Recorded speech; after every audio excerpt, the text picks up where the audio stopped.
The school bully beat me up so bad I ended up in a wheelchair. And my mom? She's this hotshot lawyer, and she became his defense attorney. In court, she twisted everything around and got him off completely. The kid who nearly killed me walked away free. Why? Because his dad paid for her college years ago. When I called her out on it, she didn't even flinch. Everyone's equal under the law, Carl. I can't throw away my professional ethics just because you're the victim. Jay just lost his temper. I couldn't let his whole life get destroyed. I watched that monster walk out of the courthouse like nothing happened, and I just laughed. I pulled out the papers I'd already drawn up to disown her and threw them right in her face. Since you're so ethical and so big on paying back favors, I said, I hope you're ready to defend what's left of your own pathetic life. Mom didn't even look at the papers. To her, I was just a dramatic teenager throwing a fit. Carl, are you done making a scene? She picked up the papers, crushed them without reading a word, and tossed them in the nearest trash can. Mr. Grant's throwing a thank you dinner at the Grandview tonight. You're coming. Jay will be there. He can apologize, and we can all move on. I couldn't believe what I was hearing. Move on? I was stuck in a wheelchair. The guy who put me here just got away with it, and she wanted me to go to his celebration dinner? I'm not going. The words came out cold and flat. I turned my wheelchair to leave. Mom's voice followed me, sharp with anger. Carl, can you stop being so petty? The Grants don't have money. This dinner is costing Mr. Grant half his monthly paycheck. If you don't show up, you're disrespecting me and him. I didn't look back. I just wheeled myself out of there as fast as I could,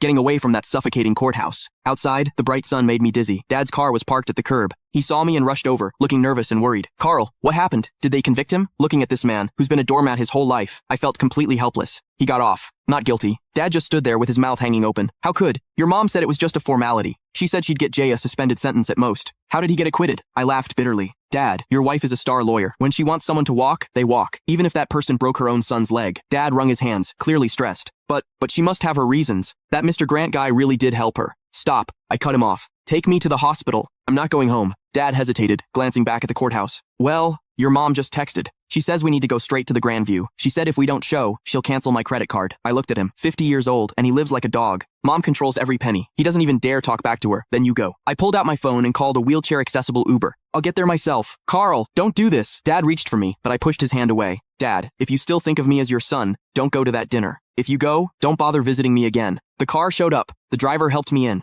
Through the window, I saw Dad standing on the sidewalk, torn. Finally, he sighed, turned around, and got in his car. He drove toward the Grandview. I closed my eyes, and the tears finally came. This was my family. A mom with some twisted hero complex, and a weak, spineless dad. And me, I was the throwaway kid. At the hospital, as soon as I got settled, my phone started blowing up. Jay had posted a bunch of photos on social media. In the pictures, he's holding champagne, looking smug as hell. My mom sat at the head of the table, smiling like everything was perfect. The caption, thanks, Aunt Susan. Justice might be slow, but it always wins. Cheers. Justice. Screw his justice. I opened the comments, full of ass-kissing from Jay's buddies. Jay's the man. Susan's a legal genius. Where's the cripple? Didn't he show up to toast you? Jay's reply, probably crying at home. Haha. I stared at the screen, my hands shaking. Then a new notification popped up. A money transfer from... Click the link in my bio to get the full story for free.